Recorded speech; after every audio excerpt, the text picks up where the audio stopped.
Hi everyone, myself Raju Vyas sir from Mumbai, teaching accounts since last more than 40 number of years. दोस्तों, आपने partnership final accounts के आगे के videos देखे और उसका बहुत अच्छा रिस्पांस आने पर मैं कुछ और वीडियोस और टॉपिक्स पे आपको दे रहा हूं। तो चलो शुरू करते हैं straight away. Admission of partner part 1, क्योंकि वीडियोस जो हम बना रहे हैं वो छोटे छोटे यानी कि कम समय के बना रहे हैं। तो पहले पार्ट में टू स्टार्ट विथ जो पहला मेथड है called as a premium method. अब पहले मैं टॉपिक का थोड़ा बैकग्राउंड आपको दे दूंगा। एक रनिंग पार्टनरशिप फर्म है, मतलब बिजनेस उनका ऑलरेडी चालू है। ये ओल्ड फर्म और उसके अंदर ए और बी मैंने लिखा, ये old partners, old firm old partners. 3:2 जो मैंने लिखा उसको हम लोग टॉपिक में आगे जाके ओल्ड रेशियो ऐसा बोलेंगे। अब इनका बिजनेस तो ऑलरेडी रनिंग है। एक तीसरा व्यक्ति थर्ड पर्सन से C, he wants to join our running partnership firm. ये सी को हमारा जो बिजनेस ऑलरेडी चालू है उसमें उसको ज्वाइन होना है या एडमिट होना है, इसलिए टॉपिक हम लोग बोलते हैं एडमिशन ऑफ अ पार्टनर। अब सी को लेने के कई कारण हो सकते हैं। हो सकता है हमको बिजनेस एक्सपांड करना है, कुछ पैसा चाहिए हमको, या हो सकता है सी कोई अच्छी काबिलियत, ही में be very good in the business, तो चलो भाई काम आएगा करके उसको लेते हैं अपन। तो सी हम उसको न्यू पार्टनर करके बोलेंगे। तो A and B are old partners and C will be called as a new partner. अब जब सी को एडमिट कर दिया जाएगा तो फिर आपके पार्टनरशिप के अंदर अब 3 पार्टनर्स हो जाएंगे, ए बी और हमने सी को ले लिया। This is what I call it as a new firm. और सी को अंदर लेने के बाद में जो रेशियो बना, सपोज मैंने तो ऐसा ही लिखा है 3:2:1, तो उसको टॉपिक में आगे जाके हम लोग न्यू रेशियो ऐसा बोलेंगे। अब न्यू पार्टनर जो हम उसको एडमिट कर रहे हैं अपने बिजनेस में, तो ओल्ड पार्टनर्स जो है वो सी के पास से यानी कि नए पार्टनर से कुछ पैसा डिमांड करेंगे। तो A and B will tell C to bring in some cash. अब कैश किस कारण सर वो लाएगा? तो कैश लाने के 2 कारण। एक, वो कैश लाएगा फॉर हिज कैपिटल, यानी कि ए और बी ने जब बिजनेस शुरू किया होगा तो उन्होंने भी कुछ पैसा बिजनेस में इन्वेस्ट किया होगा। तो नेचुरली दे टेल सी कि you bring some money as your capital. ठीक है। प्लस इस मेथड में जिसका नाम है प्रीमियम मेथड, आप उसका हेडिंग देख सकते हो कि new partner brings his share of goodwill in cash. यानी कि हम लोग सी के पास से कुछ और पैसा डिमांड करेंगे।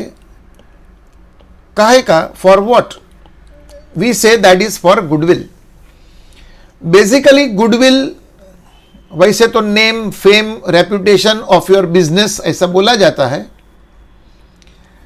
यहां पर कुछ मीनिंग इस तरीके से है कि ए और बी जो है ओल्ड पार्टनर्स, इन्होंने बिजनेस को एस्टेब्लिश किया, इतने सालों का उनका मेहनत है, तो उसके बदले में उनको कुछ कंपेंसेशन एक प्रकार से मिलना चाहिए।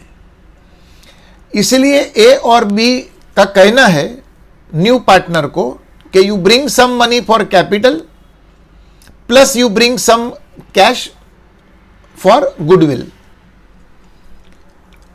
अब जब स्टूडेंट के एंगल से बात करते हैं, स्टूडेंट जब प्रॉब्लम सॉल्विंग पे जाता है तो एक प्रॉब्लम के अंदर उसको, जैसे यहां लिस्ट आप देख सकते हो, in one question he is suppose to prepare number 1 revaluation account which is also called as profit and loss adjustment account. दूसरा वो बनाएगा पार्टनर्स कैपिटल अकाउंट। तीसरा वो बनाएगा balance sheet of the new firm. New firm क्योंकि नया partner आ जाएगा, तो अब 3 पार्टनर्स हो गए समझो फर्म के अंदर, 2 थे प्लस 1 न्यूली एडमिटेड। एक प्रॉब्लम के अंदर ये 3 उसको तो कंपलसरी बनाना ही है। ये 4 और 5 जो है, जो मैंने साइड पर लिखा है वर्किंग, कैश बैंक अकाउंट और गुडविल अकाउंट, ये हम वर्किंग में बनाते हैं और इसका यूज भी हम करते हैं व्हाइल सॉल्विंग द क्वेश्चन।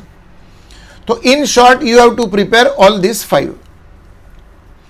अब जो पहला वाला है रिवैल्यूएशन अकाउंट, जिसका मैंने यहां पर आपको रिवैल्यूएशन अकाउंट का एक स्पेसिमेन बना के दिया है।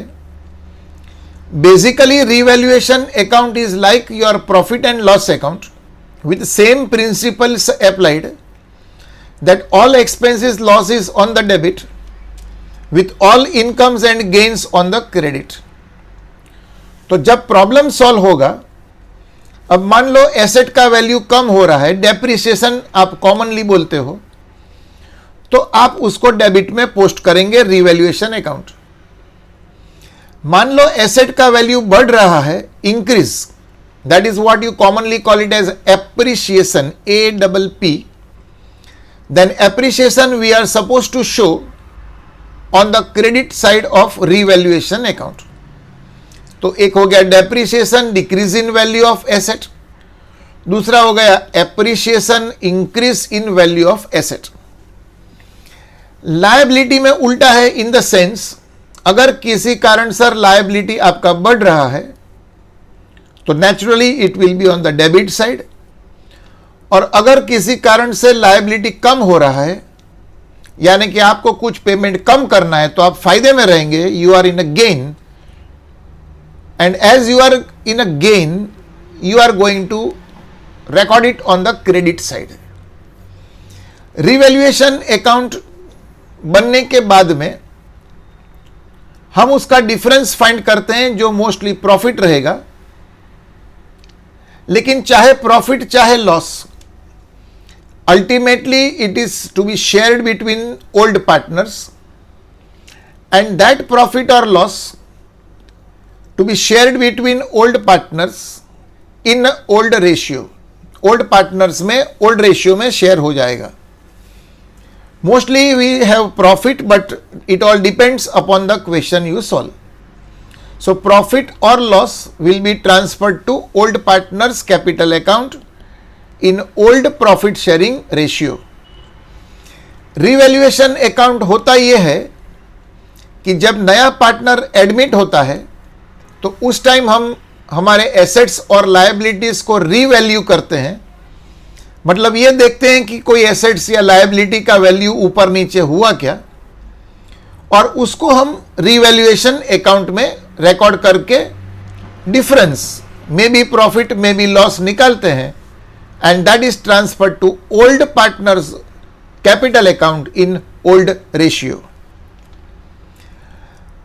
रिगार्डिंग गुडविल कुछ एंट्रीज आपको ध्यान में रखना होगा। जो सबसे पहला एंट्री यहां पे दिखाया गया कि न्यू पार्टनर कैश लेके आता है, इसलिए कैश और बैंक अकाउंट जो है वो डेबिट है। अब वो कैश जो लेके आता है उसमें पार्टली कैपिटल जो मैंने स्टार्टिंग में बताया and partly for his share of goodwill. मान लो 1 लाख लाया, 1 लाख कैपिटल, 1 लाख गुडविल, तो all together he brings 2 lakhs। So cash account will be debited by 2 lakhs। ये एक्चुअली 2 जर्नल एंट्री है जिसको यहां कंबाइंड करके दिखाया गया है। Cash to capital is 1 entry, cash to goodwill ये दूसरा entry, but generally we pass it as a combined entry. For what जो नरेशन देख सकते हो कि cash brought by new partner for his capital and for goodwill. ये goodwill का जो पैसा आया वो खास किसके लिए लाया गया? गुडविल का पैसा लाया गया ओल्ड पार्टनर्स के लिए, उनकी मेहनत का एक प्रकार का कंपेंसेशन आप बोल सकते हो। तो गुडविल का अमाउंट तुरंत स्टूडेंट जो है he will transfer it to old partners capital account. यानी समझो ए और बी है तो goodwill account debit to A capital to B capital. अब प्रश्न आएगा गुडविल अमाउंट को कैसे डिवाइड या डिस्ट्रीब्यूट करना। तो we say it is to be distributed in sacrificing ratio. Now what is this sacrificing ratio? तो sacrificing ratio is basically old minus new ratio. अब जब प्रैक्टिकली आप स्टूडेंट्स जो है इसको सॉल्व करेंगे प्रॉब्लम को, तो मेजॉरिटी प्रॉब्लम्स में न्यू रेशियो आपको अवेलेबल नहीं होता है। न्यू रेशियो मेजॉरिटी प्रॉब्लम्स में अवेलेबल नहीं होता है। तो फिर आप क्या करना, in that situation the above entry you will pass in old ratio. यानी कि 90% problems in this journal entry you will be applying old ratio. लेकिन अगर प्रॉब्लम ने ओल्ड और न्यू रेशियो दोनों अवेलेबल करके दिया, then you have no way out, you have to calculate sacrificing ratio और उस रेशियो में गुडविल को यहां शेयर करके देना है एंट्री नंबर 2। ये 2 एंट्री आपको हमेशा देना है। This 2 entries you have to pass every time in almost all questions. अब गुडविल का जो पैसा आया ओल्ड पार्टनर्स के लिए लाया गया, तो ओल्ड पार्टनर्स जब चाहे तब ये पैसा गुडविल का विड्रॉ करके ले सकते हैं। whenever they want they would like to withdraw this goodwill amount। तो स्टूडेंट को प्रॉब्लम देखना पड़ेगा। अगर क्वेश्चन के अंदर लिखा है अगर क्वेश्चन के अंदर लिखा है if it is mentioned that goodwill amount is withdrawn by old partners, then only you will pass this entry number 3। ये तीसरा एंट्री आपको हर क्वेश्चन में नहीं देना है। It is only to be passed when they say के goodwill amount partner ने निकाल लिया, विड्रॉ किया। What is the entry? बोले old partners capital account debit to cash. कई बार पार्टली भी विड्रॉ करते हैं, 50% विड्रॉ करते हैं। तो as per the question whatever amount is withdrawn उतने अमाउंट का ये एंट्री पास होगा। I repeat, this entry is not to be passed every time. Goodwill amount withdrawn ऐसा बोला जाएगा, then and only then you are suppose to pass this third entry. In short आप इधर pause करके ये तीनों entries को आप नोट कर लीजिए। इस वीडियो में ज्यादा न बोलते हुए मैं पार्ट 2, पार्ट 3 करके इसको स्टेप बाय स्टेप टॉपिक को एकदम आपको क्लियर करके दे दूंगा। आप ये एंट्रीज को यहां पे पॉज करके एंट्रीज को नोट कर लीजिएगा। और यस, एवरी टाइम आई से प्लीज सब्सक्राइब कीजिएगा राजू व्यास सर चैनल। सब्सक्राइब करने का बेनिफिट यह है कि जब दूसरा पार्ट, तीसरा पार्ट अपलोड किया जाएगा तो आपको इसका नोटिफिकेशन मिलता रहेगा। So please you do subscribe, like if you are interested more in it, like भी कर दीजिएगा। तो इस वीडियो में बस इतना ही, यहां स्टॉप करते हैं। See you in the next part, part 2। एक दूसरा मेथड भी है जो हमको डिस्कस करना है। Thank you for watching the video. Thanks everybody.